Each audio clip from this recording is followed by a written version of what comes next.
Good evening, everybody. Welcome to Purpose Venture Capital Leaders of Purpose discussion series, where we invite investors, entrepreneurs, and thought leaders to address the global challenges that we face, including inequality, food security, and climate change.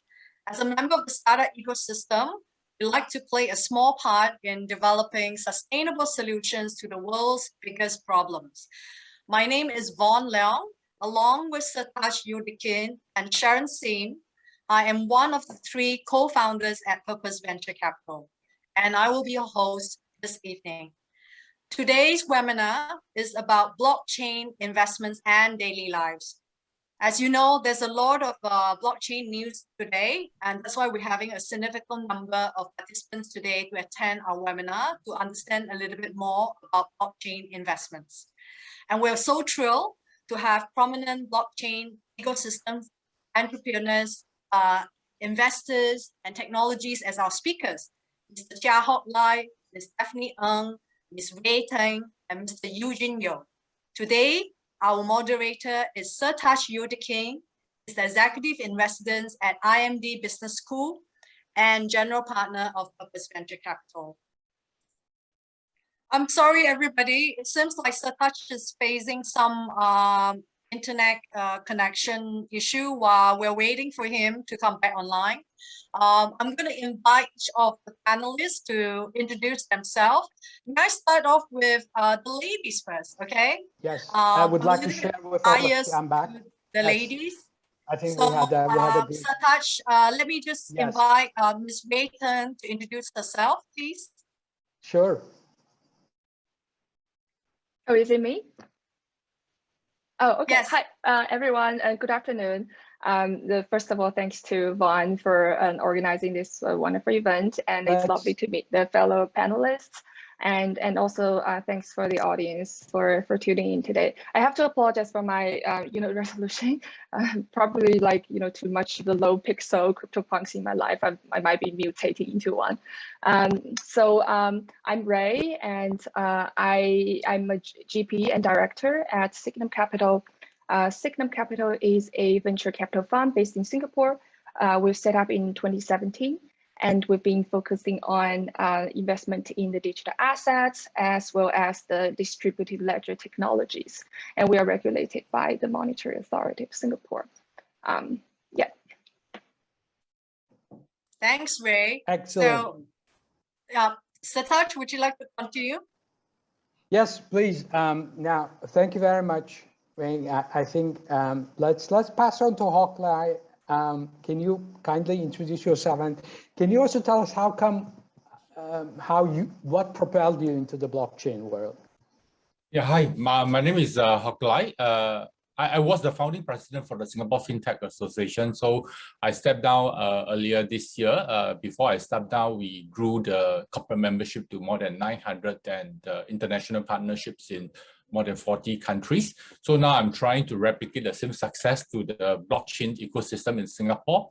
I'm now the co-chairman for the Blockchain Association Singapore. I'm also a senior advisor to the blockchain fund of Tembusu Partner. And as for my paid job, my full-time job, I provide advisory and consultancy services to startups and central banks.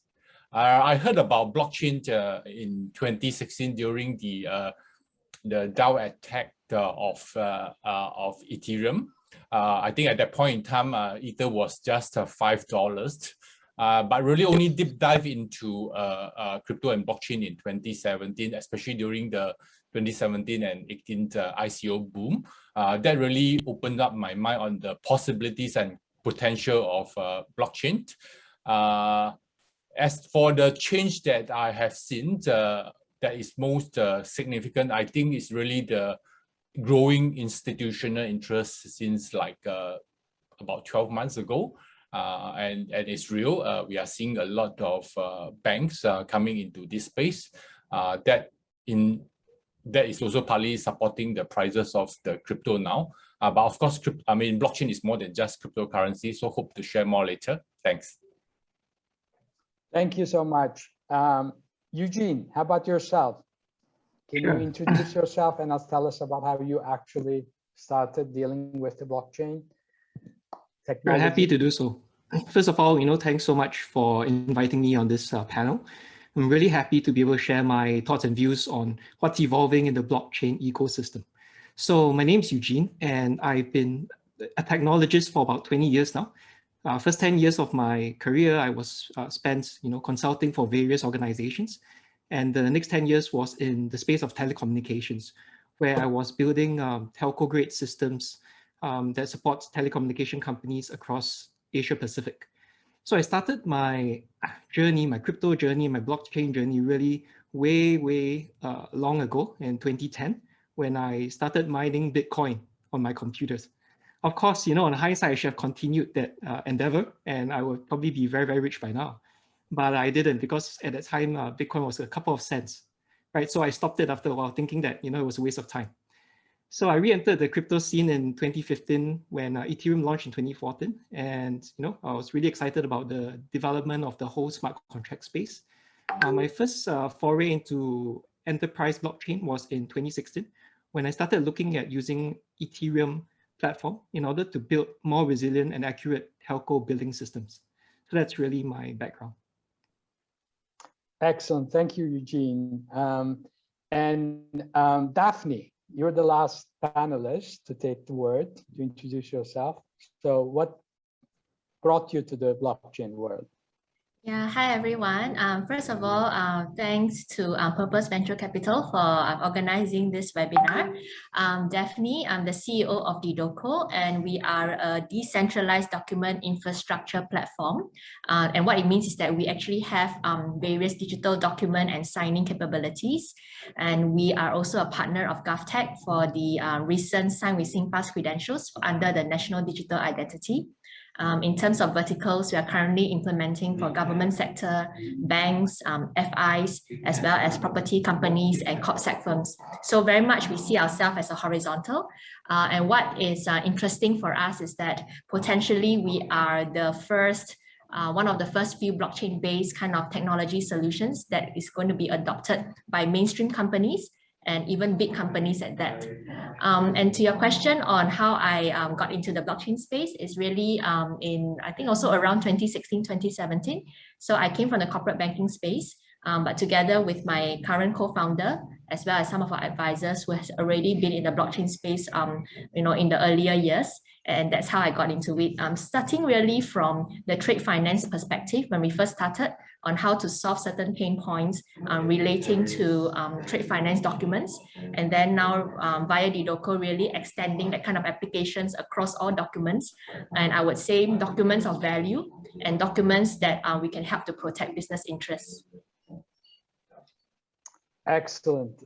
Thank you so much to all of our panelists. Just a reminder to our participants who are listening to us, our spectators, if you have questions, please type them in at the end of the panel conversation. We will come back and answer your questions.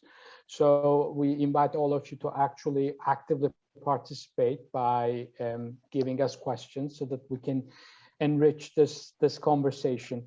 Now, coming back to the blockchain and Singapore, and I think Singapore over the last few years, at least since I've been there, it's really done an incredible job in promoting the blockchain technology, giving space to cryptocurrency, also operators, bringing in talents and professionals into the Singapore scene.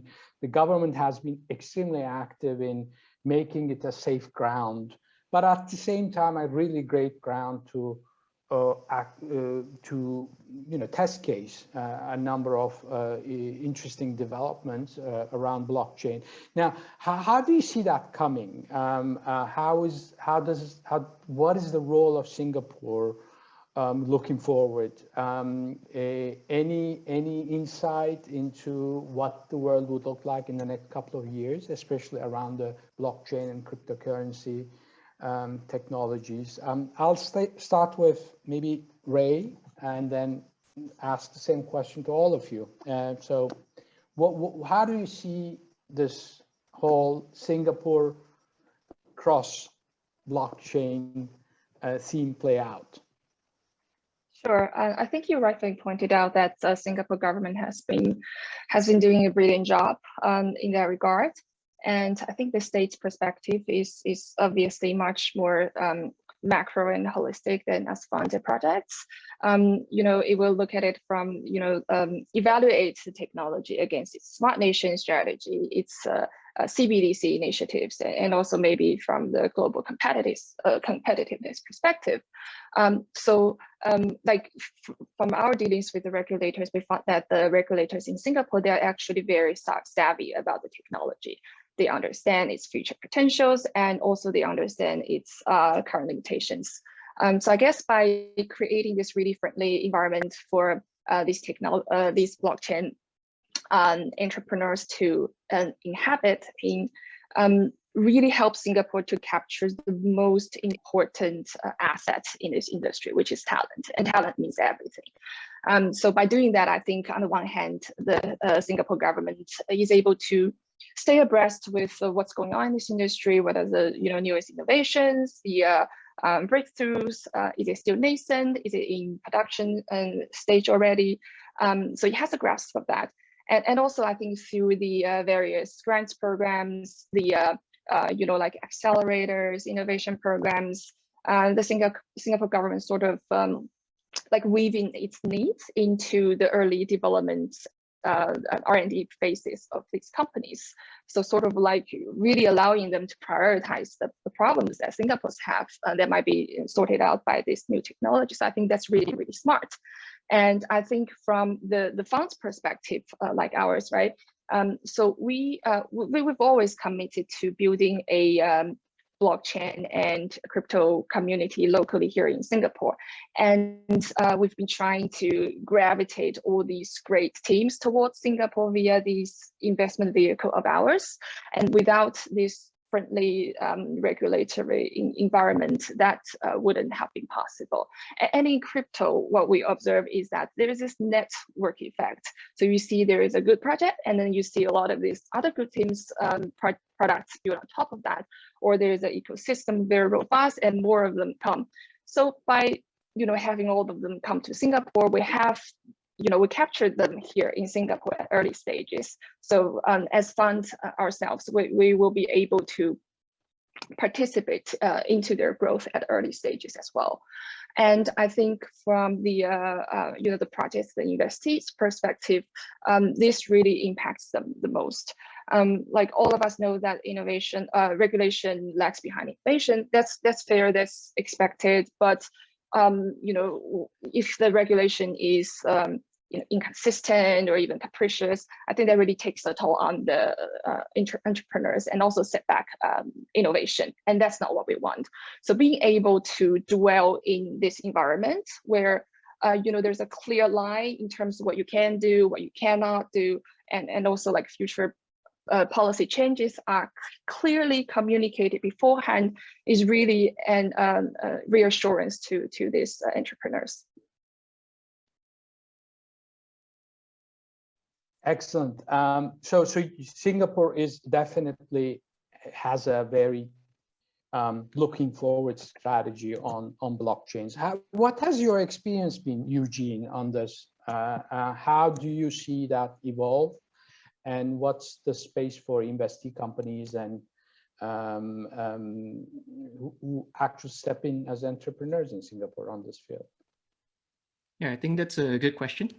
Like Ray mentioned, right, regulators here are very savvy. They understand when there is an opportunity.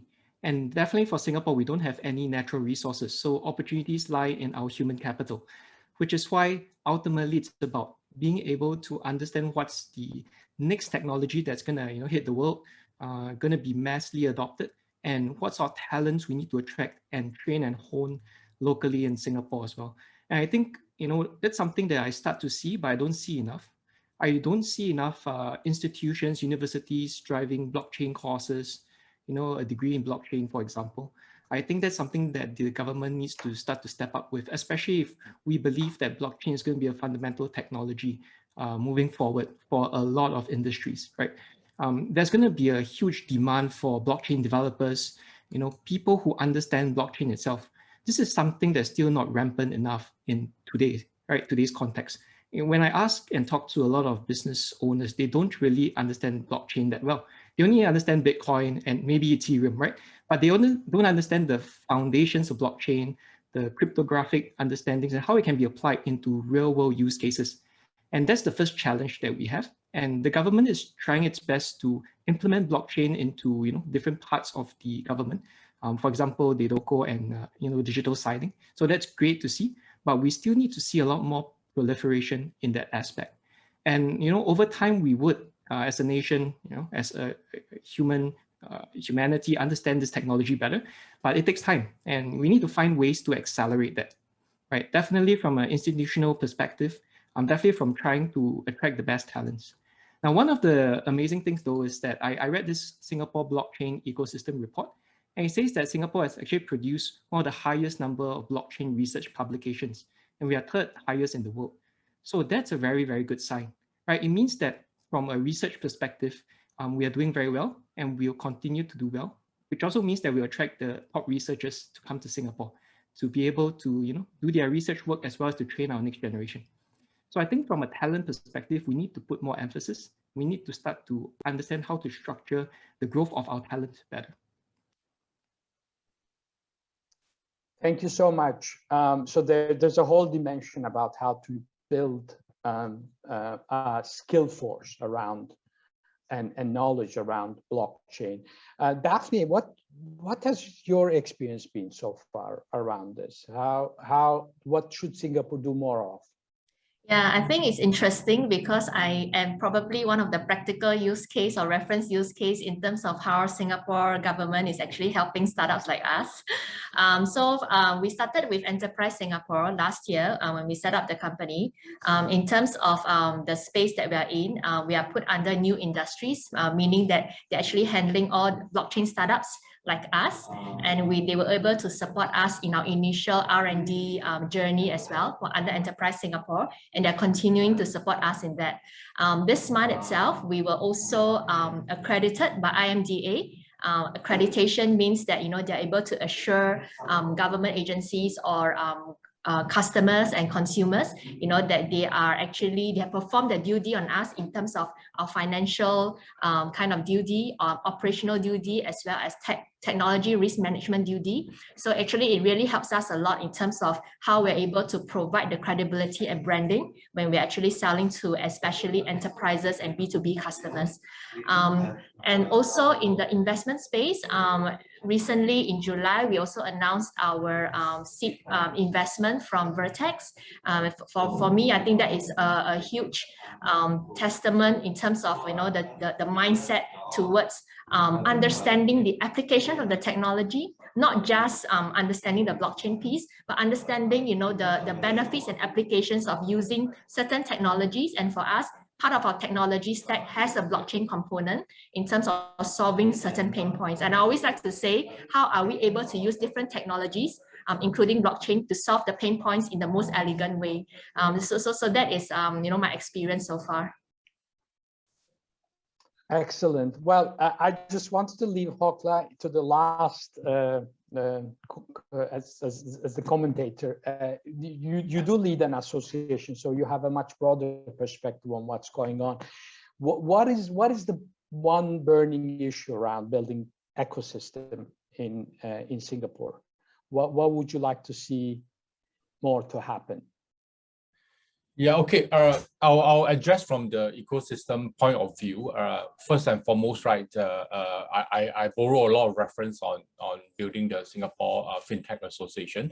So when we started in 2016, there were only less than 100 FinTech companies in Singapore. After 5 years, it grew by 10 times. So now we have slightly more than 1,000 FinTech companies. And because of that, it attracted a lot of capital to Singapore. So I think year to date, the amount of FinTech investments in Singapore already exceeded the whole of last year. And we are just behind China and India in terms of FinTech investment in Asia Pacific. So I think blockchain industry is going to follow a very similar trajectory. So as Singapore starts putting out very clear and good policies in attracting FinTech companies, especially in terms of regulation, I think we are one of the first to implement the Financial Action Task Force regulations in Singapore. That attracted a lot of institutional blockchain company to come to Singapore. So with a more vibrant ecosystem, right, we will start to attract more talent coming in. But Eugene is right to say that we never have enough of talent. I think we still have to rely a lot of talent from overseas, especially in terms of tech talent. And then the other thing is usually to attract, to grow a tech hub, right? The government policies must be pro-innovation. And I think this is where, again, like Singapore did very well in this. I think what we are seeing now is that while Singapore is actually a very small market, a lot of the blockchain companies are using Singapore as a regional HQ doing their R&D, because if you look at one of the subsector within blockchain, let's say the crypto market, right? Singapore is actually a very, very small market, but a lot of the top crypto companies come to Singapore to set up office because they want to use Singapore as the regional HQ to do their R&D. And also Singapore is well known to have very high standards in terms of regulation. So if you are able to get a license in Singapore, even though that does not translate much in terms of revenue or profit, right? It gives you a very good standing and credibility as you expand across the region. And so this is the playbook that we are seeing that many of the blockchain companies are doing. So while they have their regional HQ in Singapore, they start setting up the offices in all over the world. I think that is a playbook that Singapore should continue to do in the blockchain sector. Thanks. Excellent. Now we've started with the ecosystem, and I'd like to actually now bridge out into finance. Blockchain is widely the technology to be adopted in finance and used. I mean, it is definitely, it has relevance for many, many other sectors and industries, but finance is sort of at the crux of it in many cases, especially the whole movement around the decentralized finance and what's happening with the proliferation of different types of instruments and companies that give services around decentralized finance is definitely trying to bridge the gap between blockchain and finance. Now, how would you see, from your perspective, this playbook also to sort of play out itself, in the sense that traditional finance, how can it be closer to blockchain, and what can be done from your experience as ways to actually bridge blockchain into the traditional finance world, so that the adoption could happen seamlessly and in a fast manner? What has your experience been around this? Anybody would like to step in first before I call on individually?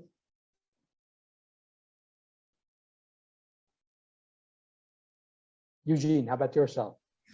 Yeah, I was about to unmute. Okay, so maybe I'll share a bit of my experience, right? So as you've rightly mentioned, I think decentralized finance has been really growing leaps and bounds. In the last 1 year, the total value locked up in DeFi protocols has grown by almost 88 times. So that's really an amazing growth. And I expect that growth to continue over the next couple of years for a very good reason. I'll just give you a personal experience of mine, right? And this is in the space of remittance, right? I've tried to remit some money from Singapore into a bank account in the US. Right? It takes, first of all, I have to go through, the online banking, and after the online banking portal is actually manually done by the order desk in the bank, right? So the whole process takes, up to 2-3 days. They told me up to 5 working days in order to get my money from Singapore to the US. But then I tried decentralized finance, right? I tried transferring, money from my Ethereum wallet from one wallet to another, and that's pretty much 5 minutes, right? And the best thing is that, unlike traditional remittance, where my money can disappear somewhere, only to appear again a couple of days later, in decentralized finance, I can actually track where my money is, right? I can track it minute by minute, second by second, and I know exactly what's going on. So first of all, traditional banks need to stop, lack of a better word, shitting crypto and shitting blockchain. a lot of times I hear, JP Morgan, Morgan Stanley, they all say, oh, this is fake, this is bad, right? It's going to crash one day. Well, that shouldn't be the case. They need to understand the underlying technologies. They need to understand the potential that blockchain is providing, and they need to embrace it, right? Of course, there's good and bad in every space, especially in growing spaces. When the internet first came about, there were many startups that just bought a domain name and listed themselves, right, trying to get value off investors, right? And it's the same for the whole crypto space, right? We need to be able to sift out the good ones from the bad ones. So institutions need to understand the technology, needs to understand how they can play a better part. And one example of how they can play a better part is to provide, for example, additional investment classes for their retail, their enterprise customers in terms of, for example, staking and liquidity mining. I mean, these are great ways of making passive income, right? But most of the retail folks don't have access to it because they don't understand technology, or they can't set up their own validator nodes, right? Which requires a lot of infrastructure. So that's one area where traditional banking can start to explore and play a better part in. Yes. So there's a huge need for enhancement of the blockchain model within within traditional finance. So the traditional finance has to embrace it rather than push it away, saying that this actually is not something that's working, that it's just a fad. But it has been more than 10 years now that this world has been growing almost exponentially. How about your thoughts, Ray or Hockley, who would like to step in on how do you enhance this tie between blockchain, decentralized finance, and traditional finance? Ray, please. I can go here. Yeah. I think instead of like we think of as bridging the technology into the traditional finance, I tend to think it's a question of how can traditional finance be part of the blockchain enable centralized finance and decentralized finance, aka CeFi DeFi. It may sound a bit aggressive, but our logic behind this segment is that as this digital transformation continues and accelerates, all the assets in the future will be either generated in a digital native way or have the digital representation of themselves. But I guess like whichever direction we're approaching this, we're talking about more synergies, cooperation, and merger between the traditional finance and the CeFi DeFi based on blockchain. And I think we've already seen and both sides have shown a great deal of interest and made efforts to step closer to one another. But I think before that happens on the mass scale, there are still tons of problems or issues need to be sorted out. And I think for the sake of time today, I'll just touch upon two things. One is tech and the other one is regulation. So I still think the fundamental limitation today is in the infrastructure itself. The panelists mentioned a few times Ethereum, and we all know that Ethereum right now is very crowded, it's very expensive, and that's a non-starter for the scale of traditional finance, right? But fortunately, in a world ruled by developers, they are very good at fixing problems as well. So right now on the table, we have a slate of solutions proposed, from the use of zero knowledge proofs or heterogeneous sharding solutions or alternative distributed ledger technologies like non-blockchain, such as the DAG, directed acyclic graph, right? So all of these are being battle tested at the moment, and some of them are very, very promising. So I think that's the first step towards enhancing this agenda, so to speak. And also I think cybersecurity is another problem that sort of like deter a lot of these traditional finance participants from joining this blockchain-enabled finance world, right?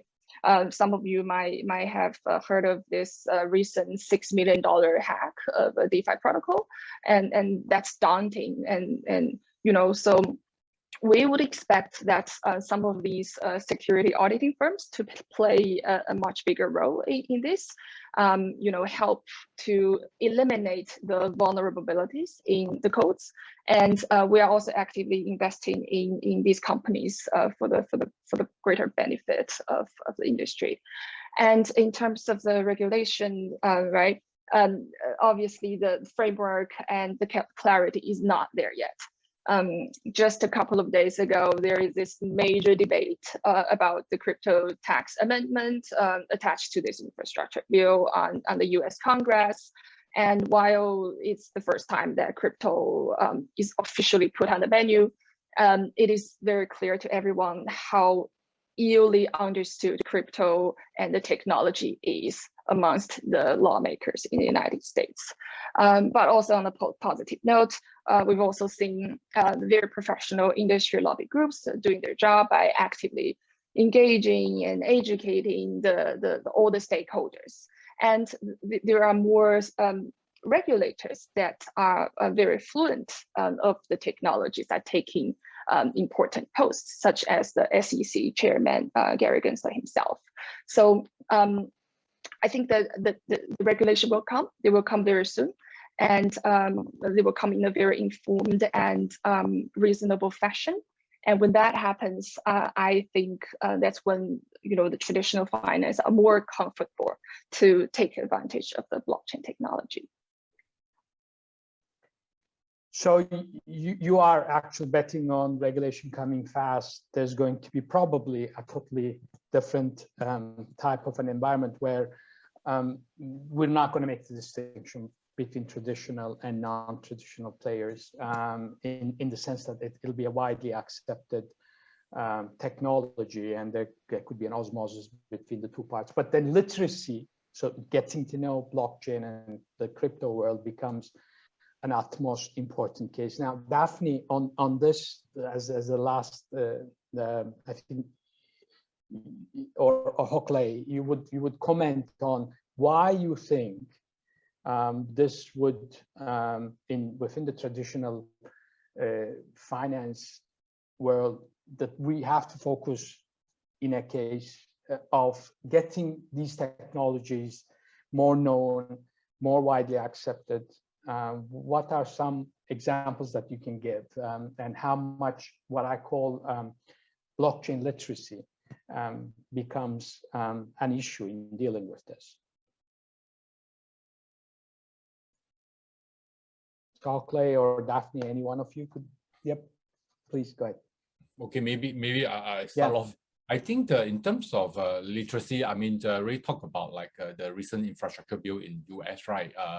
While it showed that a lot of the legislators, their lack of understanding of how crypto works, but that is also a good start, because that will spark off them to understand more about how the technology works. As to your original question on how blockchain can be part of traditional finance, I think my response probably will be a reframing of what Eugene and Ray has talked about. My response, I call it the AAA response. Okay, first is that blockchain is likely to become one of the alternative infrastructure to fintech, because if you look at fintech 1.0 as it's now, it is still, all the solutions are building on top of the existing legacy financial infrastructure. So the efficiency is still not optimal. And Eugene talked about remittance, right? And that's where I think blockchain really shines when it's done cross-border, which is also the reason why that now I think more than 80% of all the central banks are experimenting with central bank digital currency. Potentially, many of them will be running on top of a blockchain infrastructure.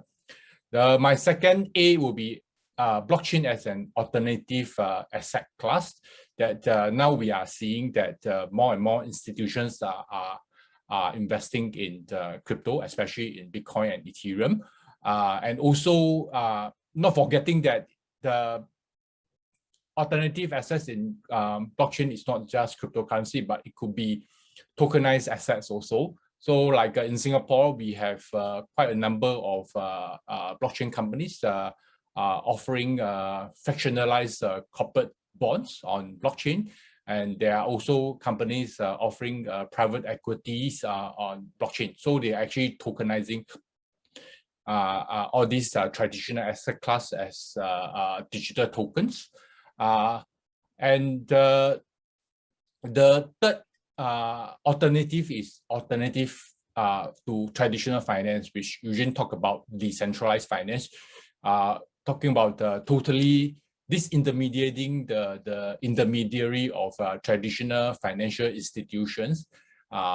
Whether you want to borrow, you want to get insurance or even in derivative, right? The equivalent is available in decentralized finance.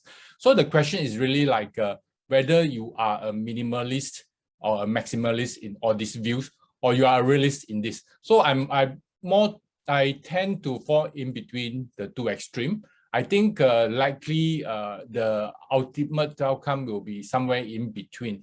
For example, I don't think 100% blockchain infrastructure will totally replace all the existing traditional financial infrastructure. Like for example, in Singapore, right, MAS already said many times, our retail payment system already much more efficient.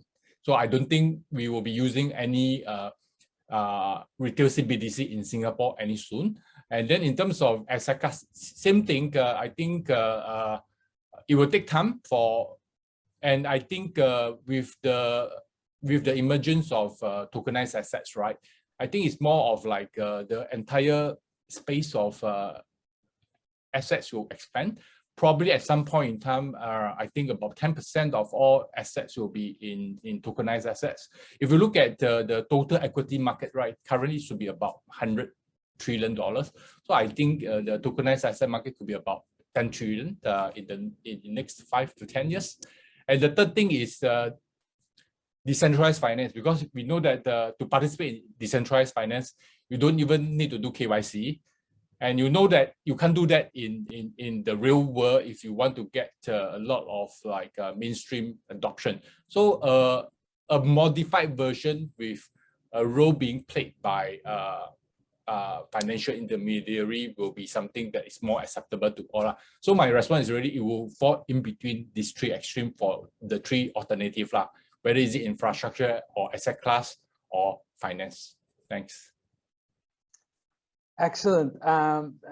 Now, sort of, I'll just invite the participants, all of the spectators, to actually send in their questions to us. I think there have been a few questions and they've been sort of answered on the chat. So we will answer them as we go along while we continue with our conversation.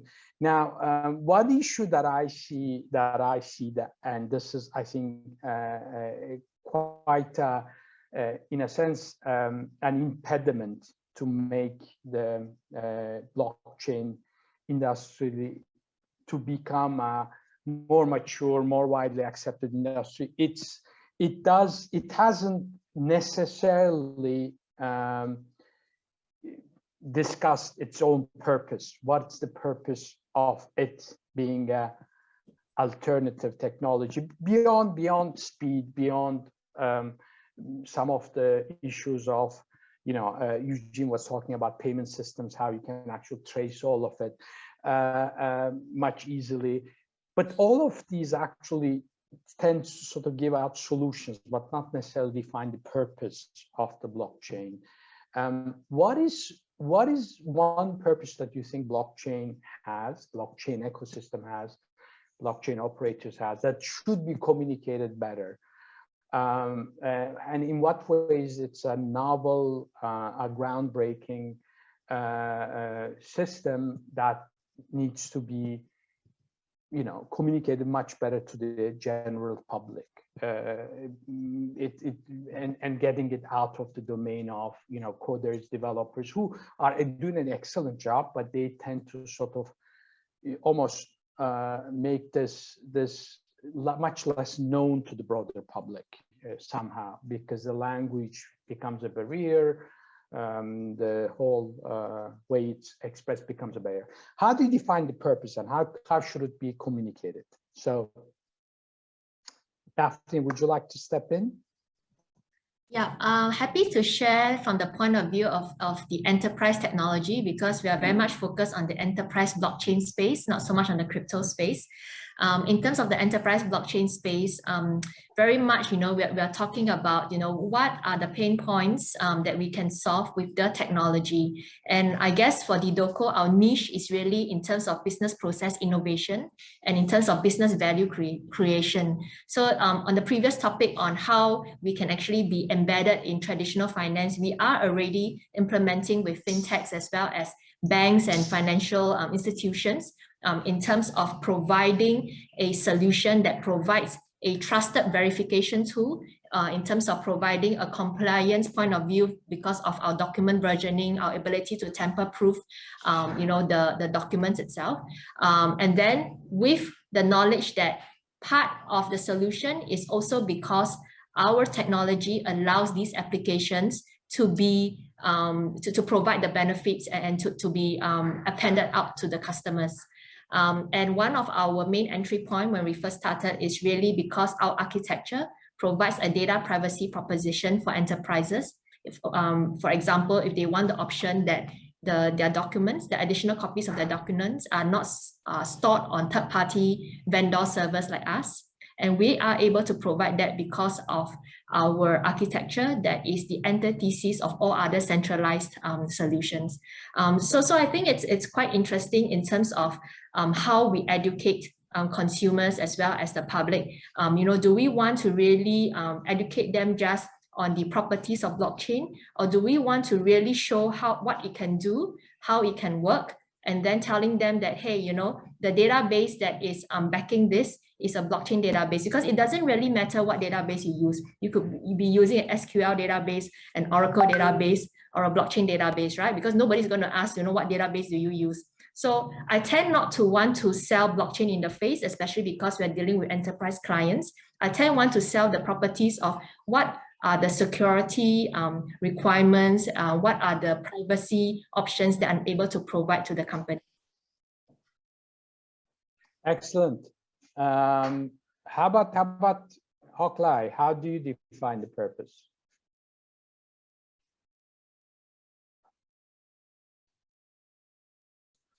Okay, I'll define the purpose from industry associations perspective, because I think to grow a young and emerging ecosystem, you do need a strong industry association, especially to support the smaller and medium-sized blockchain companies. For the big blockchain companies, they are well-funded. Most of them, they can get all their resources. But a strong industry association will be able to help a lot of these smaller size and medium-sized companies grow. So the purpose of the industry association is really to support the growth of all these companies. Of course, we also welcome the big companies to join us. I think if you look at the original ethos of blockchain, right, which is like Bitcoin, is really about it came in the time of the global financial crisis, whereby there's a loss of trust in the traditional financial institution. So it's really about providing inclusion to allow people to participate in financial services, also being censorship resistant, no central governance. But I think that remains quite niche to. And for blockchain to gain wider acceptance, I think that ethos will have to be moderated, so that I think for example, if there is no proper KYC and AML, right, I think a lot of criminals will be using blockchain quite for all these purposes. And if you look at regulation, right, the real game changer really started in June 2019, when the Financial Action Task Force released the guidance for virtual asset service provider. Then after that, we see the percentage of crypto being used for illicit funding drop significantly. So I think last year it dropped to about 0.5%. compared to fiat currency is about 2 to 4%.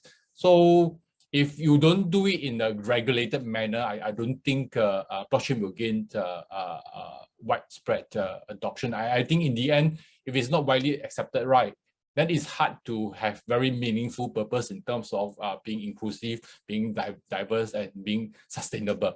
So I think it's really about a moderation of extreme views. Thanks. Excellent, thank you. Well, especially, one question that I think that comes to our mind, pretty much along the purpose of blockchain is how can blockchain enhance the sustainability agenda in a sense?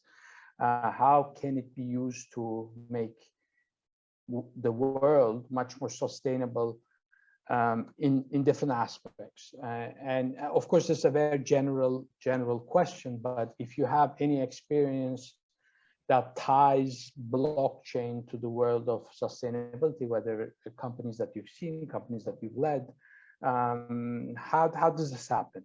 How can blockchain be a force for sustainability?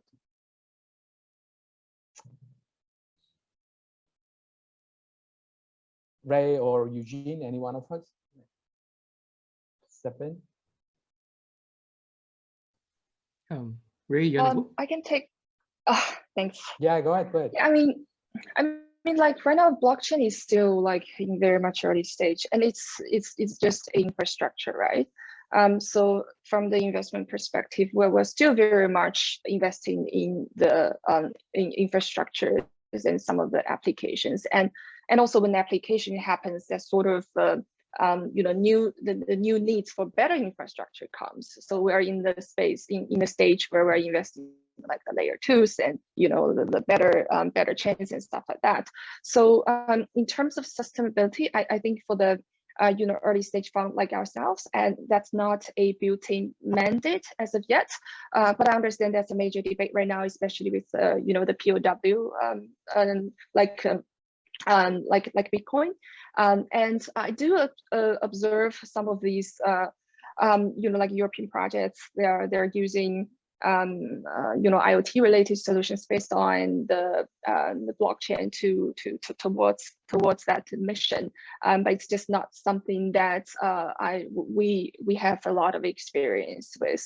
But I think in terms of the more broader question on the purpose of the technology, I would like to address it from a relatively abstract approach.